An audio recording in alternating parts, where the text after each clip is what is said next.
Maswerteng umaga po mga ka-STL. Narito na po ang resulta ng STL Rizal para sa araw na to, first draw.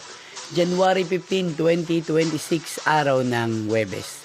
Naway ang mga natayaan niyo pong mga numero kanina ay manalo nawa ngayong umagang ito, 11 AM. Kaya't kunin niyo na po ang inyong mga ticket. Narito na po ang resulta.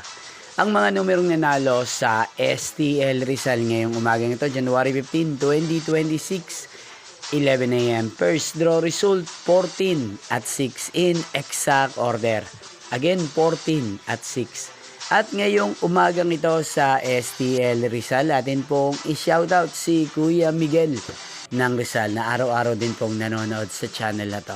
Shoutout po sa inyo Kuya Miguel, sana po ay nasa maayos kayong kalagayan. At sa lahat po ng mga taga Rizal, shoutout po sa inyong lahat. Inyo pong napanood ang resulta ng STL Rizal. Maraming salamat po sa patuloy niyo pong panonood at pagsuporta sa akin channel. Magkita-kita pong muli tayo mamayang 4 PM. Thank you for watching.